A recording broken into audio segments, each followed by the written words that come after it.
Bueno, hermanos, estamos en nuestra serie sobre familia y seguimos avanzando y hoy día vamos a tratar de un tema muy importante que tiene que ver con la dinámica de padres e hijos. Normalmente cuando se habla de la dinámica de padres e hijos, se piensa en ello de forma o muy superficial o de una forma únicamente desde la perspectiva psicológica o sociológica, y hay un gran desafío para la iglesia de pensar la relación de padres e hijos de una forma bíblica. Eso porque mucho de la forma bíblica de entender la dinámica entre padres e hijos ha sido distorsionada a lo largo de los tiempos, y mucho de lo que se dice por ahí que es la forma bíblica de ser es en realidad una deformación de ello. Por lo tanto, tenemos ahí en esta relación una relación en crisis. Todos nosotros tenemos crisis en ese aspecto. No hay nadie que se salve. Todos nosotros tenemos nuestros problemitas en nuestras casas. Y mucho se ha cantado en la cultura popular sobre esta relación, de forma positiva y negativa, ¿no? Vicentico, en esa canción Los Caminos de la Vida, dice eso, ¿no? Una parte importante del texto dice: porque a mi madre la veo cansada de trabajar por mi hermano y por mí, y ahora con ganas quisiera ayudarla, y por ella la peleo hasta el fin. Por ella lucharé hasta que me muera, y por ella no me quiero morir. Tampoco que se me muera mi vieja, pero yo sé que es el destino, es así. Entonces, mostrando que eso es el sentimiento que es popular, del amor por nuestros padres, por nuestros progenitores, el deseo de que ellos puedan ser reconocidos en su vejez y reconocer su esfuerzo. Pero por otro lado, también vivimos en nuestra cultura una rebelión en contra nuestros padres, y eso se ve, por ejemplo, en una canción muy interesante de Elis Regina, que es una cantante fallecida ya, una gran cantante brasileña, que en una canción donde ella celebra la rebelión de la nueva generación, ella concluye lo siguiente: mi dolor es percibir que pese a haber hecho todo lo que hicimos, aún somos los mismos y vivimos, aún somos los mismos y vivimos como nuestros padres. Al final, lo que muchos otros en otras canciones han identificado es que pese a toda la rebelión que hemos predicado en nuestra juventud, terminamos en la vida adulta, haciendo algo muy parecido a lo que nuestros padres han hecho. Es una relación complicada, la relación entre padres e hijos, y todos tenemos nuestros problemitas ahí. Existen en los días actuales la polémica de los padres ausentes física o ausentes emocionalmente, y muchos han crecido en ambientes así y han llevado estas marcas de por vida. Vivimos también en una cultura de padres súper protectores, donde los niños son los reyes de la casa.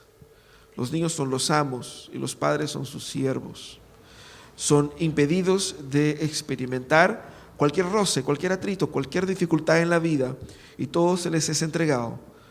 Porque muchos de esos padres, provenientes de ambientes de escasez o provenientes de ambientes de profunda represión, quieren hacer exactamente lo opuesto a sus hijos y lo echan a perder también. Tenemos también relaciones muy, pero muy violentas en el hogar, de padres que son abusivos, a veces no abusivos físicamente, pero abusivos emocional y psicológicamente. Padres que son duros con sus palabras, que no les puede dar ni una palabra de aliento, de cariño y de amor, pero cualquier circunstancia es ocasión para una palabra dura de reprensión y de desconstrucción, como si de cierta manera estuviesen descargando sobre sus hijos una ira, un enojo, una frustración que ellos llevan por otras razones. Y muchas de las excusas, tanto para los padres consentidos como para los padres para los hijos consentidos o los padres superprotectores, como para los padres abusadores, está en lo que Elis Regina cantaba.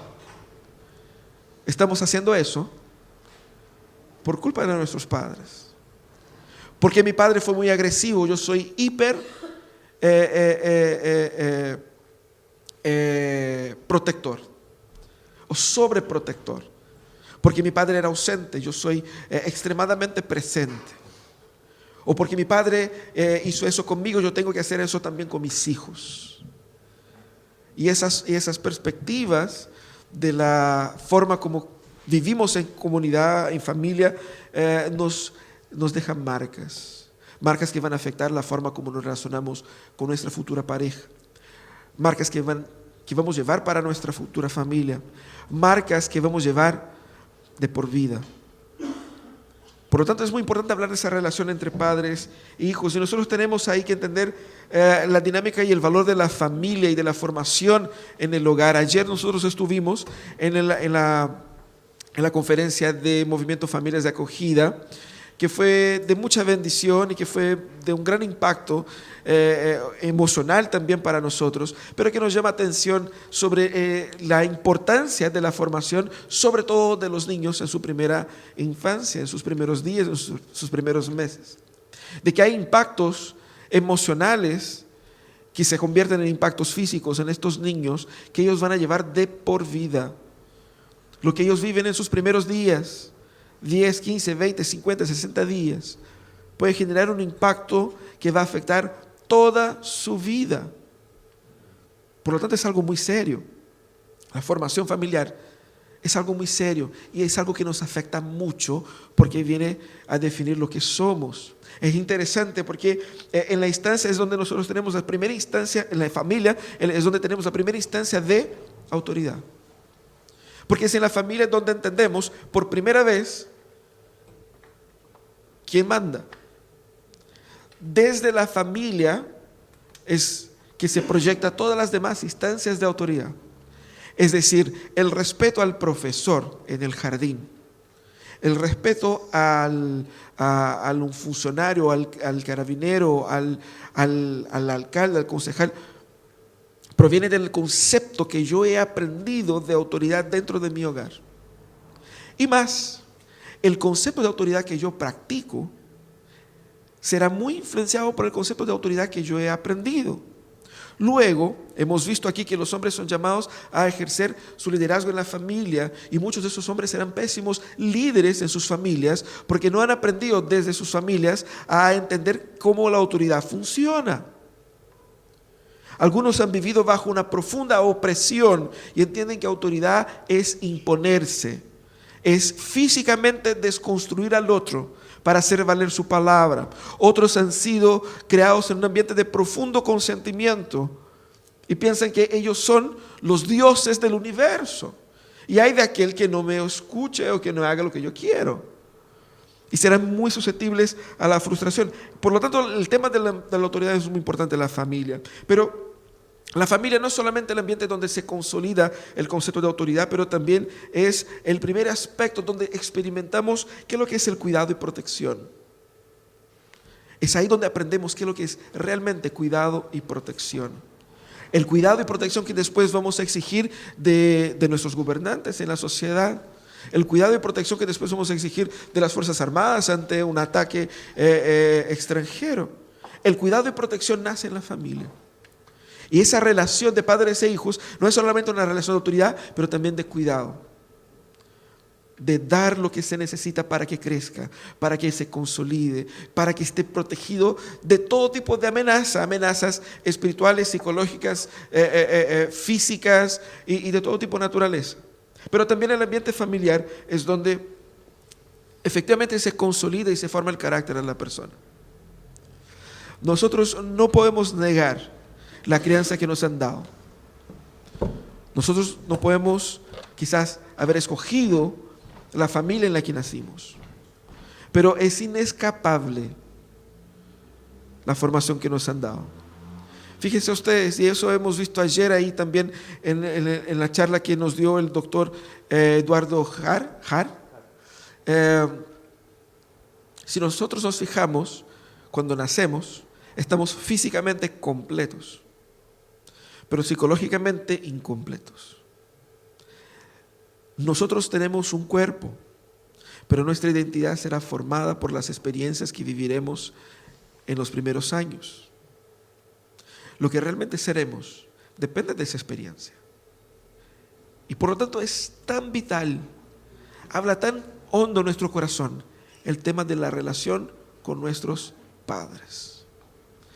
Es definidor exactamente de todo lo que somos. Y, bueno, les doy un spoiler de lo que vamos a hablar al final, pero no es casualidad que la relación que Dios quiera tener con nosotros es una relación de padres e hijos. Pero vamos al texto. El texto que vamos a leer es el texto de Efesios 6, de 1 a 4, que dice así, vamos a leer todos juntos. Hijos, obedezcan en el Señor a sus padres, porque esto es justo. Honra a tu padre y a tu madre, que es el primer mandamiento con promesa, para que te vaya bien y disfrutes larga vida en la tierra. Y ustedes, padres, no hagan enojar sus hijos, sino críenlos según la disciplina y la instrucción del Señor. Así que somos llamados a meditar a partir de ese texto cómo funciona esta relación redimida entre padres e hijos. Y antes de entrar al detalle, quisiera invitar a ustedes a que veamos ese texto de Efesios 6, el inicio del capítulo 6, en el contexto de lo que hemos hablado en las últimas semanas sobre Efesios el capítulo 5. Hemos hablado en Efesios el capítulo 5, ahí en el versículo 18, donde dice que no os embriaguéis con el vino, sino llenaos del Espíritu Santo.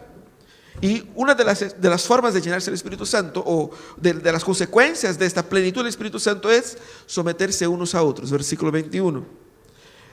Y ahí, a partir de ese versículo 21, donde Pablo dice, sométense los unos a los otros, Pablo va a hablar del marido y la esposa, y que la mujer debe someterse a su marido, el marido debe amar a su esposa, y los padres ahora deben cuidar a sus hijos, y los hijos obedecer a sus padres, ¿cierto? Fíjense en esa lógica que maravillosa. Nosotros recibimos ese mandato de someternos los unos a los otros. Es un mandato general para todos nosotros. ¿Y cuál es la lógica teológica que se vincula con ese mandato? La de la Trinidad, donde el Padre, el Hijo y el Espíritu Santo existen en perfecta unidad, y uno se somete voluntariamente al otro para cumplir el propósito eterno de la Trinidad. Luego tenemos la relación entre marido y mujer, y el texto utiliza una comparación entre Cristo y la iglesia, donde el marido prefigura a Cristo y la mujer prefigura a la iglesia, donde la iglesia es el objeto último del amor de Cristo, y Cristo es el cabeza, el que gobierna y que dirige la iglesia, y así como el marido dirige su vida familiar. Pero aquí, en esa relación de padres e hijos, no hay una correlación directa con paralelos tan estrictos como hemos visto en el caso del marido y la mujer. Pero hay una correlación indirecta que está a lo largo de todas las Escrituras, que la relación que nosotros tenemos con nuestros padres y con nuestros hijos simula, es un arquetipo de la relación nuestra, de Dios como nuestro Padre y nosotros como sus hijos. Fíjense que hay una estrecha relación en la forma como te relacionas con Dios y la forma como te relacionas con tus padres. Tanto es así que vemos en el Antiguo Testamento, en los 10 mandamientos, como vamos a ver aquí, que hay un mandamiento para que los hijos honren a sus padres, pero no hay un mandamiento para que los padres cuiden a sus hijos. Interesante, ¿no?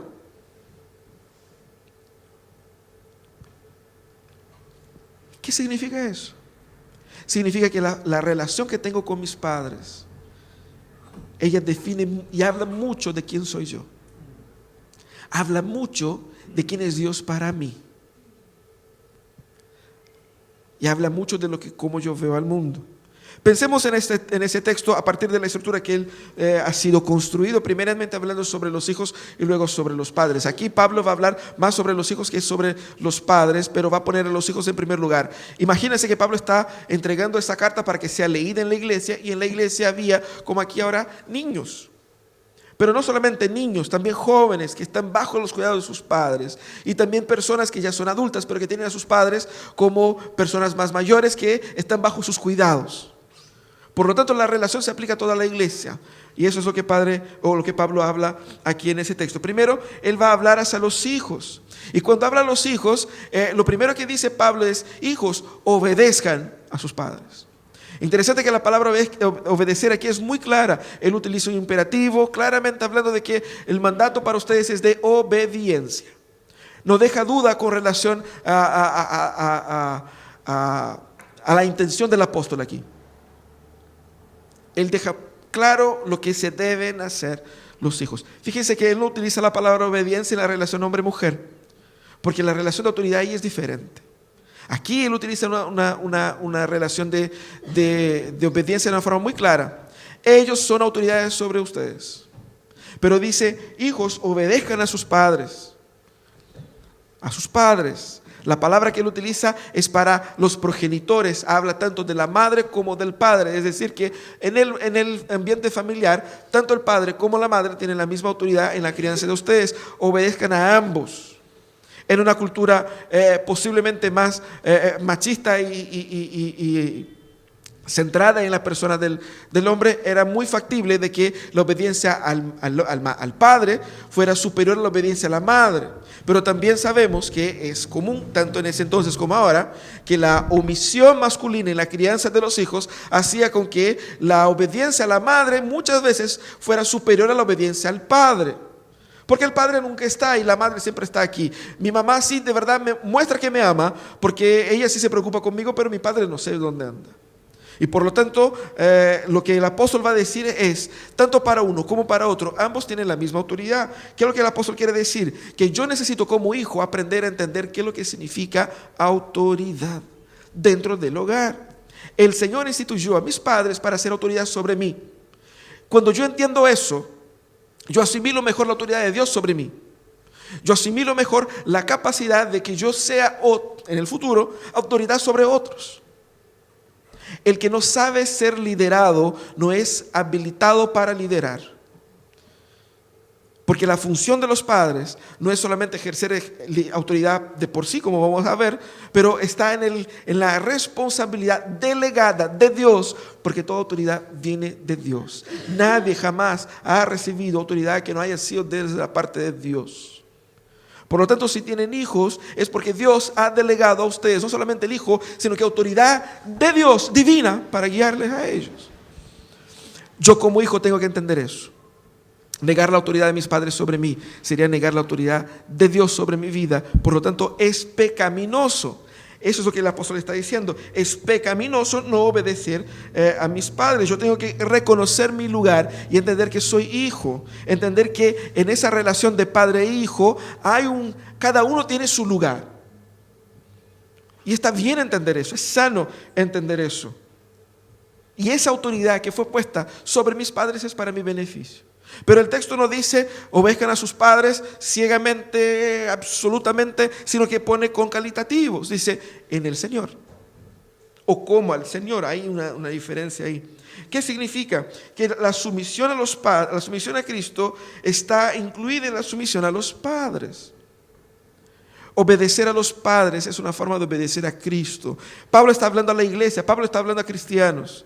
Y lo que él está diciendo es, tú no puedes decir que eres cristiano, que amas a Dios, que obedeces a Jesucristo, pero no obedeces a los padres.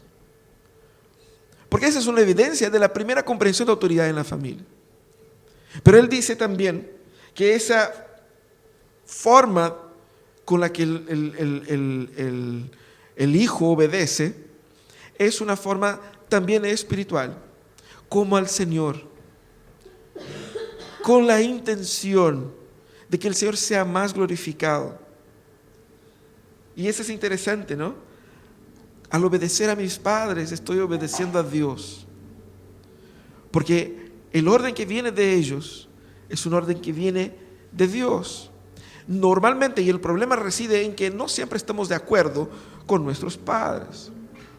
Sobre todo cuando nosotros que hemos vivido los últimos 20 años en el boom comunicacional, Tenemos padres que no saben prender el televisor porque son tantos controles, el celular todavía está ahí como que complicado para ellos y de repente envían mensajes desubicados en las redes sociales y uno tiene que, oye, ¿sabe qué, papá? No es así que funciona la cosa, y uno se siente superior.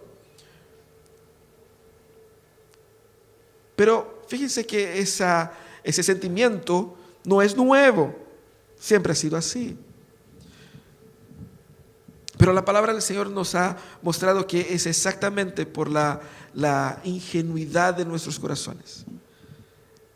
Somos tentados a pensar que somos más conscientes y sabios que nuestros progenitores, que han vivido su juventud mucho antes de que nosotros naciéramos y han hecho tantas cosas antes de que nosotros existiéramos, para que un día nosotros tengamos la patudez de decir, oye, tú no sabes cómo la vida funciona, cuando ellos han estado en ese planeta mucho antes que nosotros. Por lo tanto, la comprensión es, yo no sé todo lo que necesito, pero Dios sí sabe. Por eso Dios nos da padres como nos da. Quizás ustedes estén pensando que tú no conoces mi padre o mi madre, el tipo de persona que es. Sabemos que hay problemas de todos tipos, pero eso no anula el mandamiento.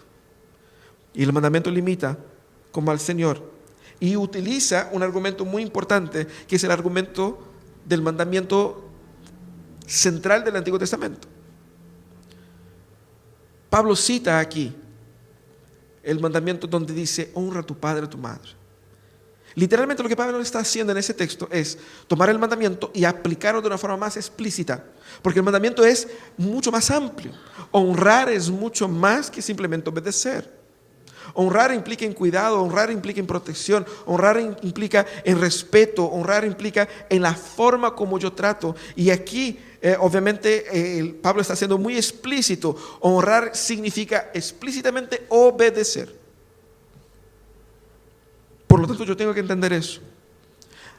La relación que yo tengo con mi padre, siendo él cristiano o no. La relación que tengo con mi madre, siendo ella cristiana o no. Si yo soy cristiano, es mi deber ante el Señor obedecer y honrar a mis padres.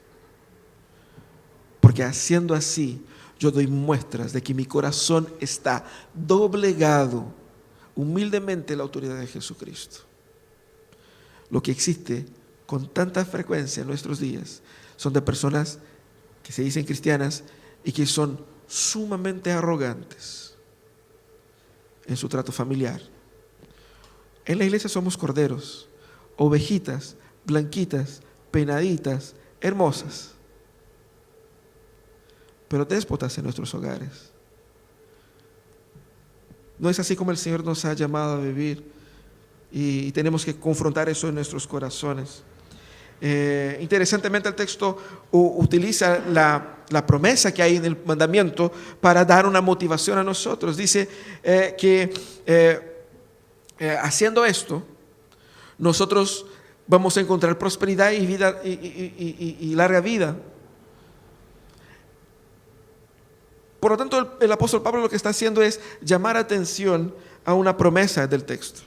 Él llama atención a que nosotros pongamos esperanza en la promesa que Dios da, que es una promesa de Dios.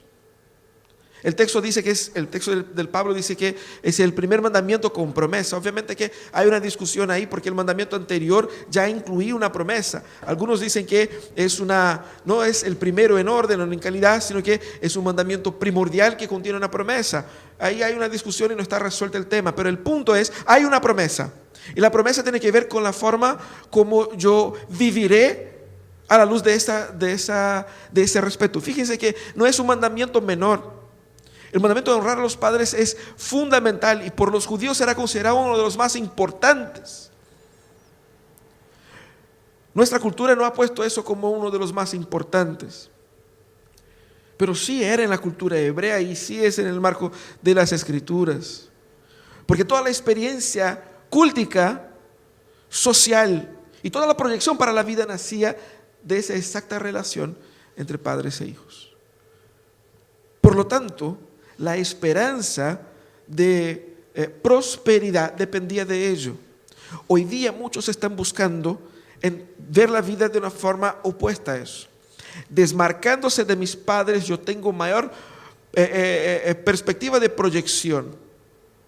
Porque vivimos en una cultura donde muchos de nuestros padres no han obtenido un título académico, pero se han sacado la mugre, por una forma de decir, para que nosotros sí pudiéramos haberlo hecho.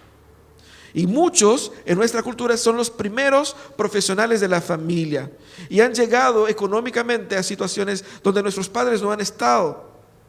Y por eso nos sentimos muy superiores a ellos. Y nuestra prosperidad va mucho más allá de la relación con ellos. No es así como que mi padre era una persona muy importante, muy abastada, y mi futuro depende de la herencia que yo reciba de mi padre. Hoy día la gran mayoría de las personas viven una situación al revés. Pero el Señor llama atención a que aquel que es obediente a lo que dice el Señor, por eso dice, eso es justo, eso es lo que el Señor quiere que aquellos que son fieles a Él hagan. Eso generará un impacto mensurable en su vida. Afectará directamente la calidad de vida en nuestros días. No está hablando de bendiciones espirituales en los lugares celestiales en Cristo Jesús, está hablando de cosas muy específicas. Aquí vemos, por ejemplo, donde la Biblia habla de la teología de la prosperidad.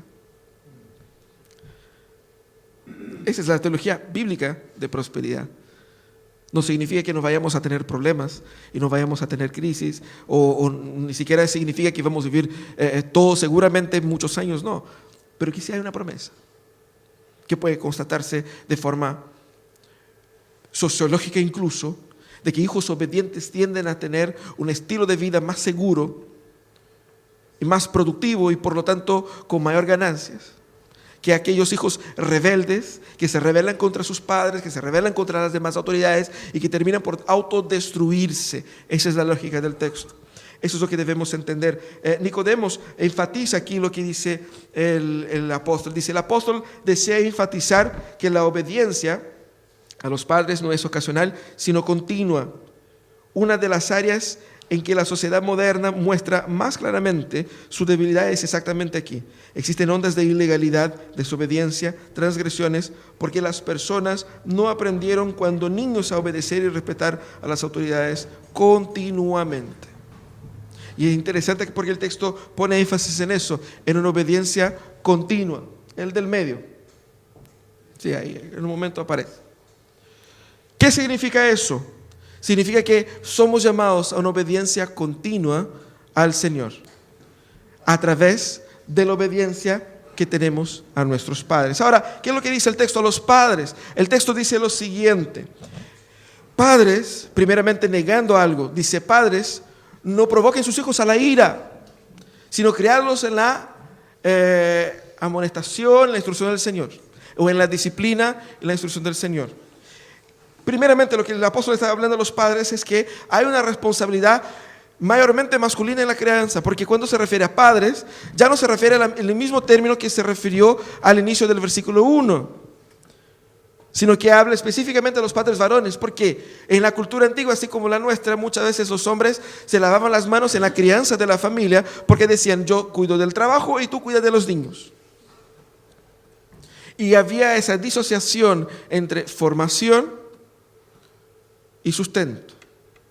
La Biblia llama atención a que la familia es una unidad y no se puede separar tareas de una forma tan absurda como es. Es responsabilidad del marido el futuro de sus hijos, porque él es la cabeza de la familia, aunque mayormente las mujeres están por razones incluso naturales vinculadas directamente a la crianza de sus hijos. En otras palabras, ¿qué es lo que la Biblia quiere decir aquí? Lo que la Biblia quiere decir es que la crianza de los hijos es, sí, y siempre será una responsabilidad de ambos. Nadie podrá lavarse las manos porque yo estaba muy ocupado trabajando. Pero también el hecho de referirse a los padres aquí puede ser motivado por lo que Pablo dice siguiente. Dice que no provoquen sus hijos a la ira. Partiendo del principio de que muchas veces eran los padres y no las madres aquellos que ejecutaban con mayor violencia y con mayor determinación la disciplina en el hogar.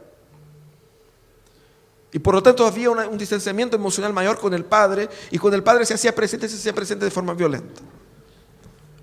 Entonces Pablo, para corregir eso, viene y dice, ustedes encárguense del trabajo, pero entiéndanse que no deben y no pueden abusar de la autoridad que les fue delegada. ¿Qué eso significa? Significa que Pablo está exhortando claramente contra el uso inapropiado de autoridad en el hogar. El hecho de que Dios haya puesto a ustedes como padres no significa que ellos son sus propiedades y para que lo manejen como ustedes piensan que debe ser.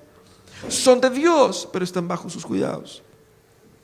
¿Qué significa eso? Ese abuso o negligencia de autoridad en este caso. Significa muchas veces el uso inapropiado de esta autoridad para fines que no son de beneficio tanto para el niño como para la familia. Significa exageración en la disciplina física. Y aquí quisiera dejar bien claro, la Biblia enseña claramente la importancia de la disciplina física, al contrario del pensamiento contemporáneo de nuestras sociedades. Y enseña los beneficios de ello. El problema es que muchos se han ido a un extremo del abuso físico. El apóstol va a decir aquí que es importante que los padres tengan el cuidado de no exagerar en este tipo de castigo, de disciplina. Habla también de la incoherencia que muchos viven diciendo a los hijos, no hagan esto, no mientas cuando yo estoy mintiendo aquí. No hagas eso cuando yo hago lo contrario. Sobre todo en un ambiente cristiano donde en la iglesia somos todos hermosos, pero en la casa somos unos déspotas, unos dragones ahí a cuspir fuego por todos lados. Y los hijos ven eso, y eso provoca enojo, frustración, decepción, desilusión. Y eso desanima y, por qué no decir, eso aleja a los hijos de los caminos del Señor. También debemos entender que muchos padres maltratan a sus hijos con palabras injustas, palabras duras, palabras de agresión. Eres un estúpido, eres un ignorante, eres feo, eres gordo, eres eso, eres muy inadecuado para eso, no vas a hacer nada en la vida. Seguramente nosotros sabemos que en los momentos de ira el ser humano puede decir cosas que después se arrepentirá. Estamos hablando aquí de una conducta constante que se verifica en nuestras familias. El apóstol está hablando de que todo eso debe ser evitado. Todo eso debe ser combatido. Debemos luchar contra eso. Pero también habla de que los padres deben reconocer la supremacía de las Escrituras en la crianza de sus hijos. ¿Qué significa eso? Nosotros vivimos en una época donde muchos cristianos viven la dinámica Cristo más, y ustedes pueden completar lo que quieran. Cristo más la ciencia, Cristo más la cultura, Cristo más el sentido común, Cristo más. Y el apóstol llama la atención de que la Biblia nos da lo necesario para que entendamos cómo deben ser criados los hijos y cómo debe funcionar la familia. Pero eso está muy anticuado, hoy día ya no se hace eso. Pero ¿quién es autoridad sobre mi vida? ¿Es Cristo más algo? ¿O es Cristo solamente a través de su palabra? Ese es el punto. Por eso el orden que el apóstol da a los padres es de criar a los hijos en la disciplina y en la instrucción del Señor. En la disciplina y en la instrucción del Señor. ¿Qué significa eso? Significa que se debe reconocer que las Escrituras tienen una forma para la crianza. Y esa forma debe ser respetada. ¿Cuál es la forma? La forma implica, como hemos visto antes, incluso cuando es necesaria la disciplina física, porque el texto de Proverbios dice que la vara va a alejar la estulticia del corazón del niño. Hay una historia muy triste de un caballero que había sido encarcelado y pidió ver a su madre, y su madre lo visitó. Y cuando su madre lo va a ver y lo va a abrazar y le va a dar un beso, él le da un golpe a su madre, un duro golpe, y eso provoca profundo asombro y él le dice a ella: tú eres la culpable de que yo esté aquí, porque la manera como me creaste me llevó a estos caminos.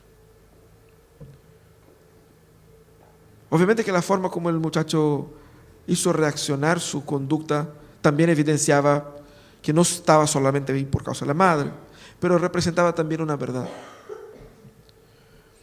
Si nosotros nos revelamos a la forma como Dios nos dijo que el ser humano debe ser criado, debe ser formado, estamos diciendo a Dios: Dios, yo sé cómo formar a estos niños mejor que tú. Dios, la sabiduría humana ha sabido mejor que tú a cómo deben ser formados los corazones de los niños. Por lo tanto, Señor, deja conmigo que yo me arreglo. Cuando la palabra dice: no lo hagas. Nosotros como cristianos somos llamados a someter a la palabra en la crianza de nuestros hijos. ¿Qué significa? Significa que primero yo tengo que entender que como padre soy responsable a imponer la autoridad que Dios me da,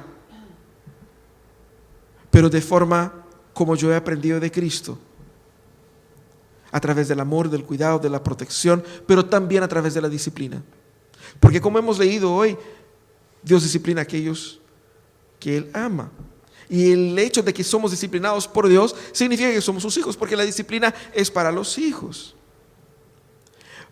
La palabra que Pablo utiliza para disciplina aquí tiene que ver con la idea de entrenar. Somos llamados nosotros a entrenar nuestros hijos para la vida. Y no hacerlos necesariamente réplicas de nosotros, no hacer solamente un modelo, un case de desarrollo sociológico, sino que somos llamados por Dios a cumplir un mandato divino de formar una nueva persona que probablemente fue comprado por la sangre de Jesús, por lo tanto es valiosa, hecho a la imagen y semejanza de Dios, de valor inestimable. Cuidar de esa vida para que la gloria de Dios sea vista en ella de forma significativa. Es grande el desafío, por eso es grande la exhortación aquí. Somos llamados a aplicar la disciplina, es decir, ayudando a los niños a obedecer, porque la naturaleza del corazón humano es pecaminosa. Ah, qué lindo, qué hermoso, es lindo, es hermoso, pero también es pecador. Y nosotros estamos ahí para apartarles a ellos de la conducta pecaminosa, de la vida en pecado, siendo nosotros también enseñados por las Escrituras. Y habla de disciplina y habla de instrucción, es decir, lo que pauta el contenido de lo que yo entrego no son los elementos de sentido común. Los elementos de sentido común son aquellos que abusan de la disciplina. ¿Por qué? Porque mi padre hacía eso, yo hago eso con mis hijos. El pensamiento hoy día más psicologizado, más vinculado por los movimientos sociológicos contemporáneos, dicen: no, el niño lo tienes que conversar como una persona en igual y tratarlo así y ponerlo en una situación en la cual el niño casi pasa por una experiencia de sobreprotección. La palabra va a poner tanto al hombre como a la mujer como a los hijos en el lugar donde ellos deben estar delante del Señor. Y va a decir: el niño tiene que entender que es un niño y está en proceso de formación, por lo tanto tiene que someterse a sus formadores, así como nosotros nos sometemos a aquel que nos forma, que es Cristo Jesús. Porque esa obediencia va a forjar nuestro carácter y nos hará mejores personas para el futuro. Eso es importante.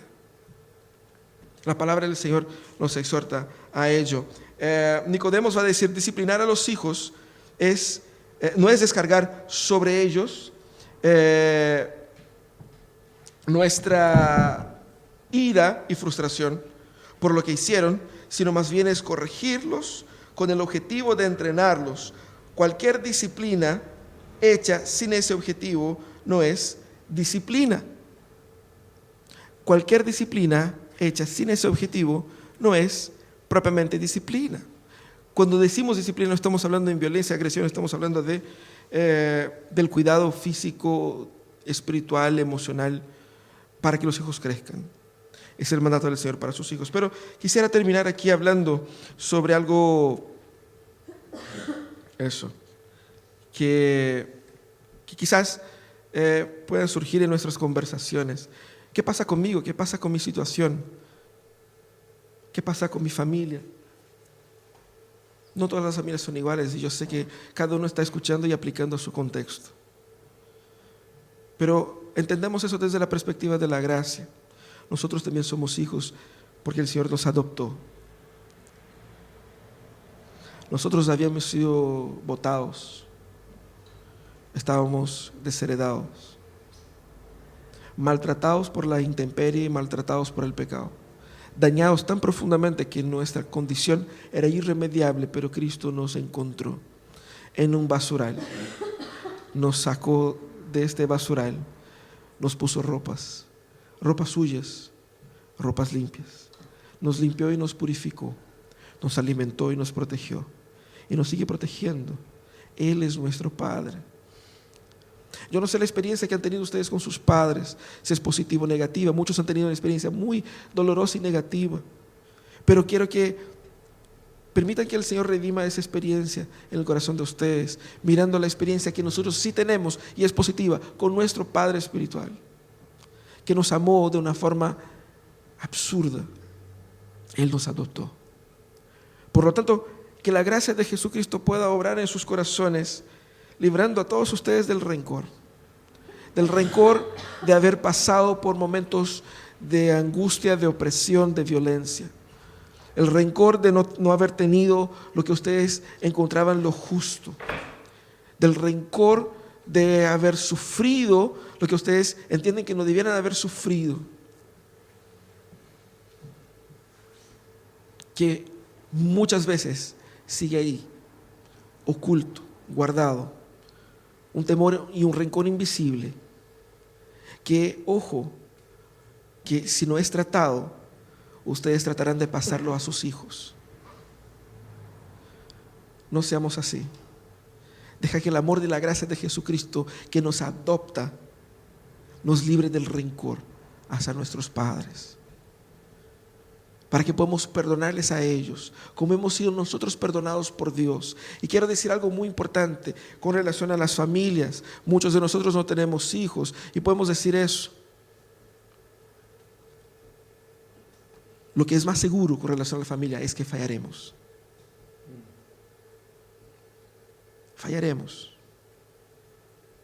Y es muy probable que nosotros dejemos el corazón de nuestros hijos también, de alguna manera, en algún momento, lleno de rencores. Por lo tanto, pongámonos nosotros primeros en este lugar y entendamos que es solamente la gracia que protege a nuestra familia. Y ella protege librándonos nosotros de los rencores, de los malos ratos que hemos vivido. Pero también librémonos de la culpa. La culpa de no haber sido el padre perfecto, la madre perfecta. Muchas familias están consumidas por la culpa.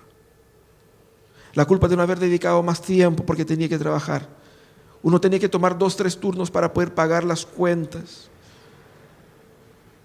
Y por culpa y culpado, actúa como actúa hacia sus hijos.